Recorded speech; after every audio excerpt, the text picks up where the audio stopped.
Welcome to CrossFit Canburn's 3 tips to improve your kipping pull-ups.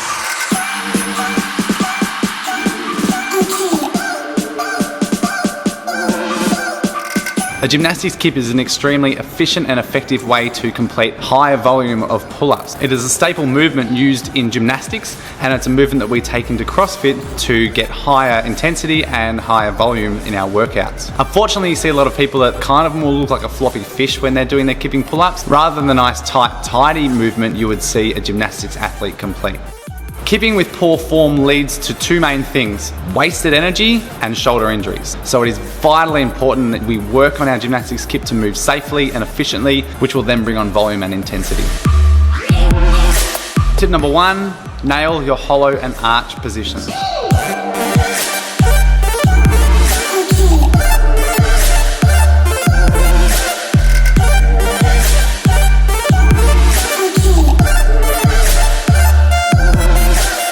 The hollow and arch positions are 2 vital movements that you need to work on and need to nail if you are to do kipping pull-ups. In last week's video on our strict pull-ups, we chatted about the hollow body position and how to hold that. We also need to practice the arch position, which is the opposite. It is also commonly known as the Superman position. These 2 positions are used all the time in gymnastics, especially when we are on a gymnastics rig. A gymnastics kip is essentially transferring from the hollow position to the arch or Superman position and back and forth with efficiency. When we complete these motions with speed and momentum, it makes it easier to pull up and get our chin above the bar for a pull-up. It also helps us progress towards a chest to bar pull-up or a bar muscle up. A really good way to work on strengthening in those positions is to do some Tabata style intervals. 8 rounds, 20 seconds on, 10 seconds off. In that 20 seconds of work, you can practice holding your hollow body position or your hollow body progressions. You can also work on holding your arch positions and arch progressions. It's an easy interval style to follow and it's effective. It's only 4 minutes, you can get a lot of work done. Once you're quite good and comfortable with that position, you can head up onto a pull-up bar,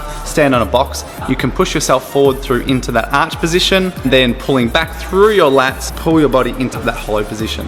By practicing that under a little less weight, so by having your feet supported on the floor, you can hold those positions and get a good feel for how they work. The key for a hollow body and an arch position is to never ever hold a shitty position. So if you're doing your hollow holds on the floor and you can feel a back arch because you've got full extended arms, full extended legs, you need to go back in those levers. So bring your arms down or bring your legs in so you can hold the correct position. Just because you see other people fully extended in the hollow position doesn't mean you should be doing it. If you can't hold the position, don't waste your time with fully extended levers when you still need to work on having a knee tuck position.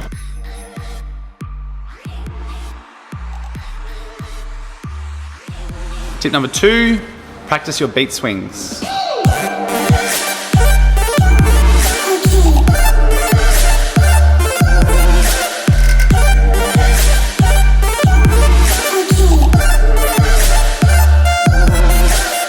So now if we want to be good at our hollow and arch positions, we need to get up onto the bar and practice our beat swings. So a beat swing does 3 main things. Helps us move efficiently, helps preserve energy, and then also gives us a really tidy transfer between those hollow and arch positions. So when you're hanging, you don't want to be flopping your legs around and breaking at the hips. You want to be hanging, so we're nice and strong through our shoulders, and then we're going to pull through our shoulders to start that swing. Maintain nice tight hollow body and arch positions while you do your beat swing. Start with small swings and then work your way up. You should be pointing your toes, squeezing your legs together, squeezing your hammies, squeezing your quads, squeezing your butt, squeezing your tummy. Anywhere from shoulders down should be nice and straight and strong the entire time you complete your beat swing.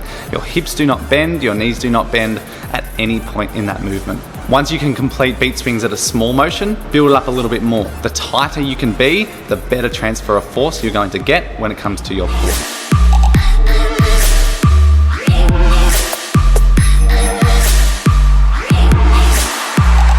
Tip number 3, get lat active.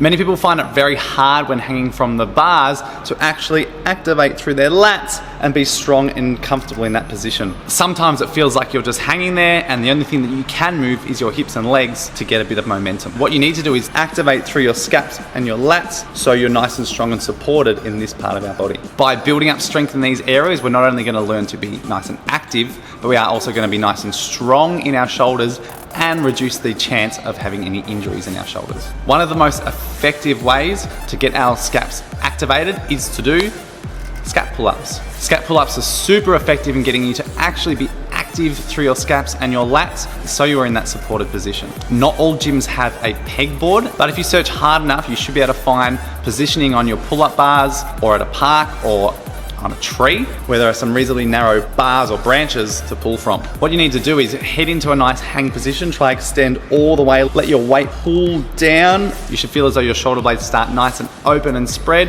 and then we pull them down and in. Only a small motion. We are not bending at the elbows at any point. It is just a very tiny movement to lift up. This method is extremely effective in getting you to be active in the correct positions when hanging from a pull-up bar. A few other ways to help strengthen up your shoulders ready for a movement like a kipping pull-up is to start with strict pull-up. If you haven't checked last week's video, check it out. And we've got heaps of good tips on how to improve your strict pull-ups. So there's our 3 tips for improving your kipping pull-ups. Tip number 1, practice your hollow and arch positions and really practice them hard. Tip number 2, practice your beat swings. Do not flop around like a fish. Nail those hollow and arch positions from the bar. Stay tight. Be efficient. Tip number 3, get lat active. The better strength and control you have through your shoulders and your upper back, the more safely and more efficiently you are going to be able to pull out reps in your kipping pull-ups. That's all for now. Stay tuned for some more tips on how to improve some sort of exercise. Pop some comments below. Ciao.